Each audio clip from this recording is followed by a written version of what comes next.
Good morning, folks. So today I have in the shop a 17-inch Lenovo, not a real high-end machine. I forget the exact model, but as you can see from the guts, it's not real high-end. However, the problem with it is that it turns on, the light on the keyboard comes on, but nothing happens on the screen, and then after a few seconds it turns off. Um, I actually already took a look at this under the thermal camera, and I noticed that it didn't turn off when I had it like this. I'm assuming whenever that happens, and each time you turn it on, it's slower and slower, or sorry, it's quicker to turn off. That usually means that there's a heat issue, an overheating part somewhere. This is a very simple board, but this computer goes for about $200 on eBay, but this board is three-quarters of that in cost. So it's a very simple board. So I'm going to see if we can fix it. What we're going to do is I'm going to show you what it does, and hopefully it will reproduce that now. So I hit power, the light comes on, okay, and then after a minute, no display. After a minute, or figuratively speaking, a minute, after a few seconds, it wants to turn off. Um, with the bottom off, it might not be heating up quite enough to shut itself down. But let me, I'm going to go ahead and turn it off and cover up the bottom with something to try to keep that heat in there to see if I can duplicate that. Um, let's let's put this under here. All right, let's see if we can get it to do it. So keep that heat in there. Will it shut off?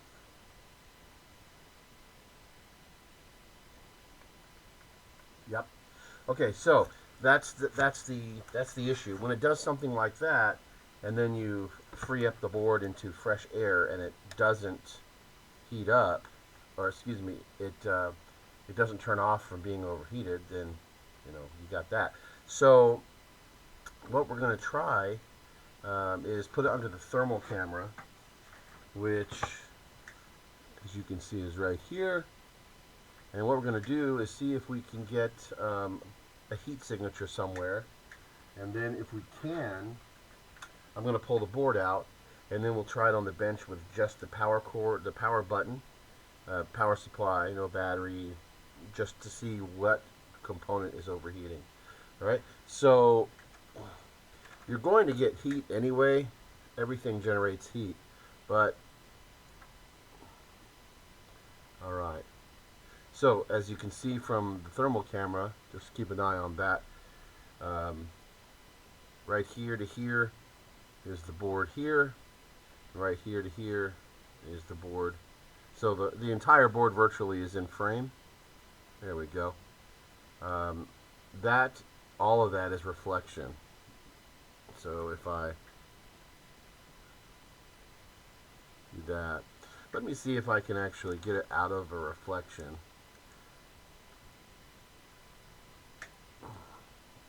It could actually be heat, but okay. So there's the board, and I'm going to turn it on, and we're going to look for something to get real hot. Okay, I see two things. Okay, I see one in this neighborhood. Let's see, right here, and then I see a hotter one right there.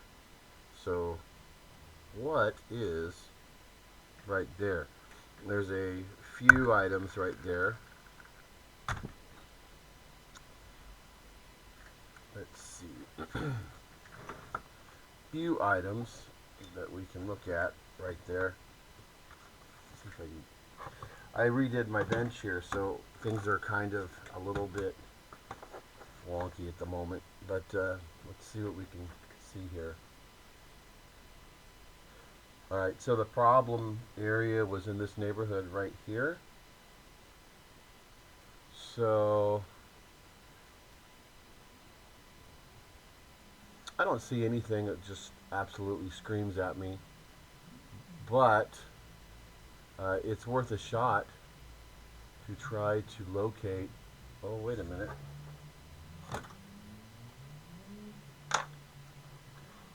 Let's see here. I see something, I think, and that would be that capacitor. Um, Looks like it's got a hole in it or a crack in it. Look at that.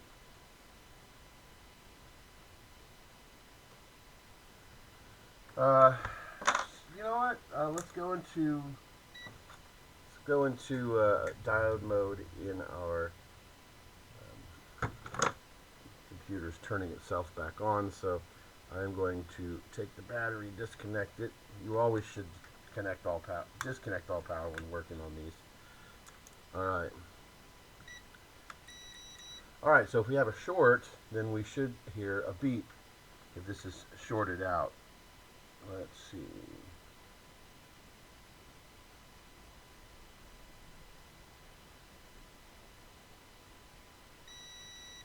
It appears that's not shorted.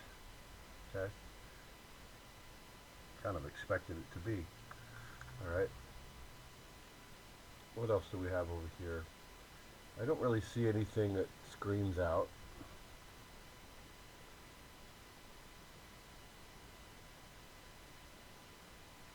Let's see about shorts. Just try a few things.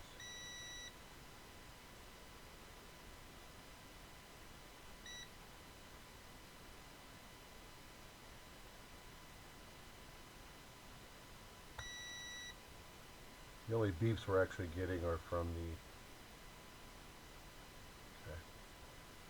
Okay. Yeah, nothing really sticks out here, but it's somewhere in this neighborhood. And you know that it's possible that that wasn't even really a heat signature that needs to be worried about.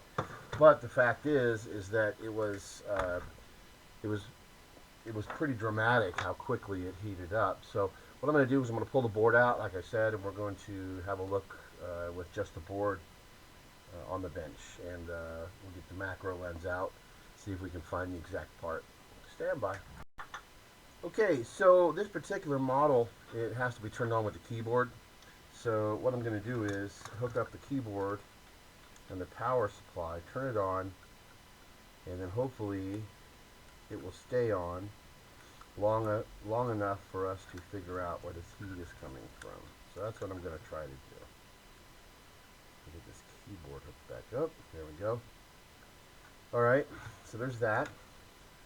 Take the power supply, plug it in, and then it's blinking. I'm not sure why. I think it's because of the battery not being attached, possibly, or video. Alright, let's see if we can reach this keyboard.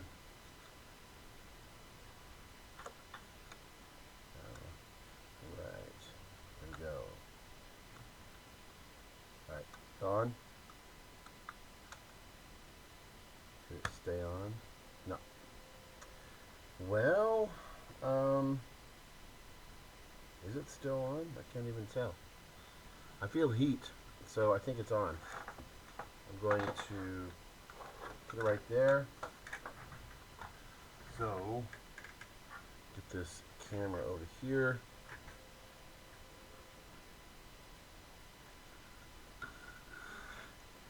Alright, so this heat is coming from... Ooh. Okay, I'm going to switch to that camera. See if we can locate something in this neighborhood. Is it this chip, actually? Let's see. Alright. Something over here seems to be putting off some good heat. See if we can find it. Ah. Look at that. Something over here is heating up pretty good. It's either this chip or it's near that chip. But what's weird is it's coming from the corner of that chip. Alright, so let me flip this over, see if there's anything on that side from that chip. There's really nothing. It's right here where my finger is. There's nothing on that side that could be suspect. Okay, so yeah, there's no capacitors right near there, so it's probably that chip that we're looking at. So what I'm going to do is I'm going to put the macro lens on here on the camera here. See if we can tell exactly where it's coming from. Right here. Alright, put the macro lens on because the macro lens you can get super close. Alright, it is that chip. That's the heat problem. And it's 33 degrees Celsius. Is that 30? Yeah, that's not terrible. So let's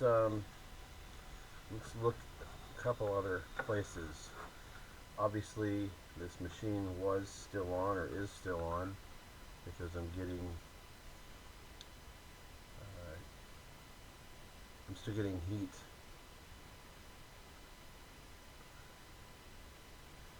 Let me take that macro lens off.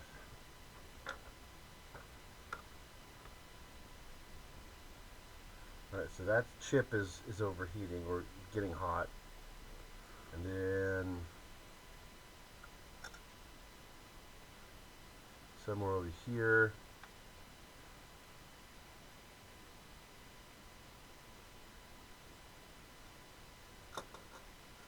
yeah, I mean, there's something over here. No, it's over here, actually. Right there. Oh no, that's the same thing. Same chip, giving off heat. I gotta be honest, I don't really see anything else that's terribly hot on this board. Let me look at the other side here. There's not a lot on this side of the board. I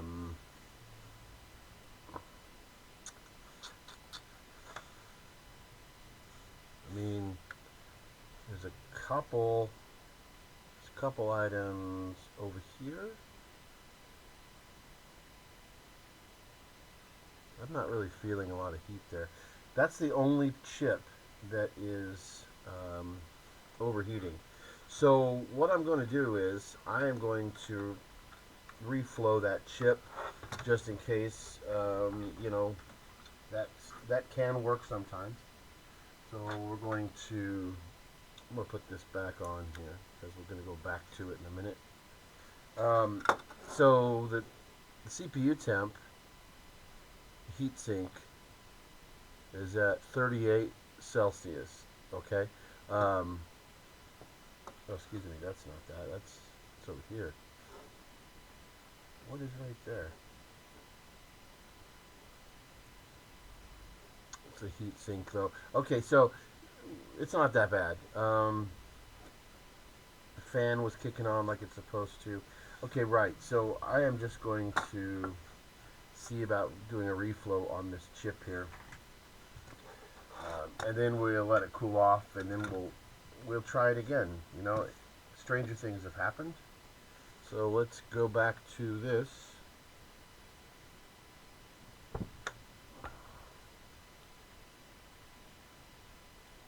And there it is right there. You know, I don't think, being that there's not balls of solder underneath it, I don't think there's a problem here. But, you know, it couldn't hurt to try that here. And then also, we gotta look that up. I want to see what that is. It's hard to say. Okay, so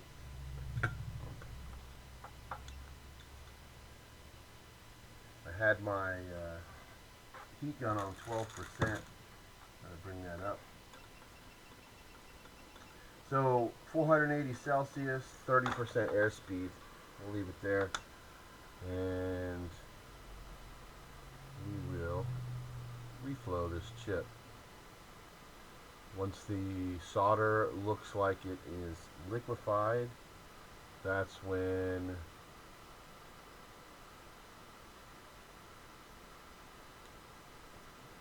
we can remove heat. Um,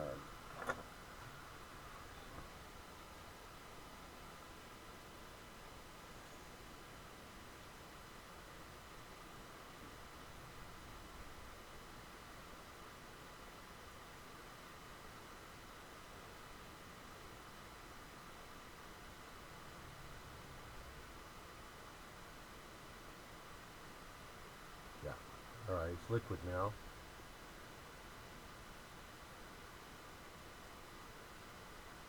So we'll just kind of make sure all of the connections.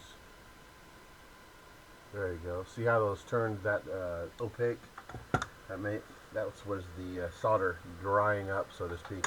All right, gonna give this a minute to cool off, and then we were gonna pop it back in the chassis just to see what happened. Be right back. Okay, I also went ahead and popped this off to check, reseat the RAM. You know, see if there's anything crazy underneath there. Everything looks fine. Um, and I reflowed the CPU. Here's why.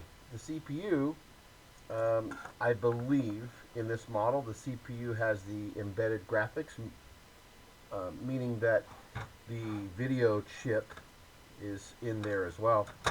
And I've seen many times where that was actually a problem. I used to send off boards to a place in Miami that literally all they did was put these boards under a heater, several at a time, for X amount of minutes, and see if they turned it back on. And if they didn't, they threw them away. If they did, charged me $60 plus shipping. So anyway, yeah, I went ahead and did that just in case.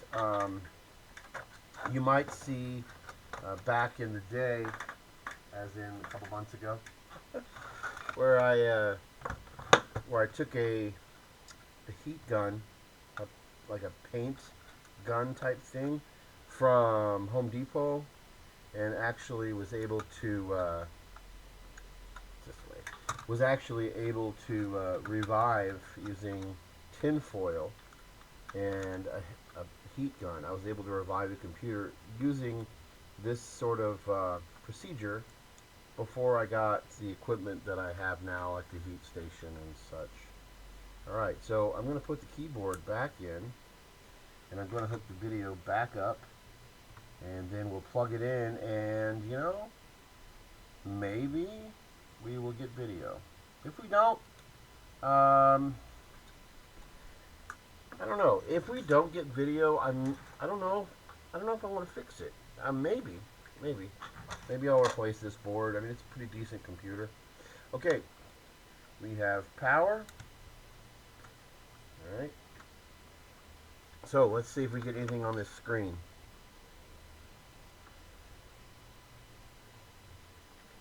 What do you know? Now, it's blinking. I'm not sure why. But the backlight, at least, has come up. And there we go. So reflowing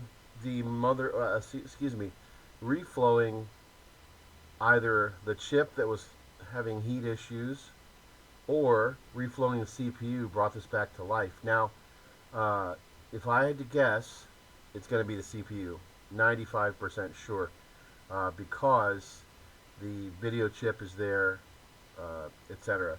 So yeah, so we have a working machine. I got this for nothing because it was dead, and a customer brought it in. I transferred their data to another computer, and then doing this.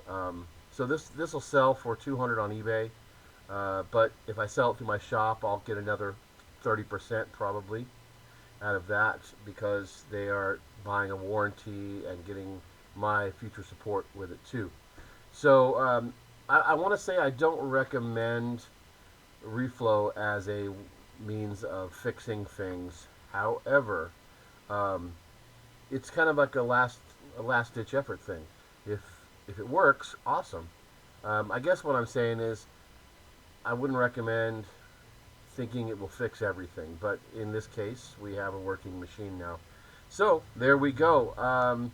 Again, if you'd like to see the earlier video I did with the Home Depot heat gun and tinfoil doing the same sort of thing, check out the my videos, and you will see one of them with that content. All right, listen, guys, I really appreciate everybody watching my videos. You know, I just it's fun for me, and I've been slacking quite a bit after going to Europe for a week and then coming back, and just life gets busy. But I know everybody really likes to um, see the eBay e-waste to eBay videos. So I am working on getting back up to speed on those. So soon, soon, soon, soon. Okay. All right. Guys, have a great. It's Easter as I record this, and probably will upload it. I hope anybody who celebrates it, I hope that you have a good Easter and you're able to um, practice whatever faith you have the right to do. Um, and have a great day. Enjoy your families, and we will see you in the next video. Thanks.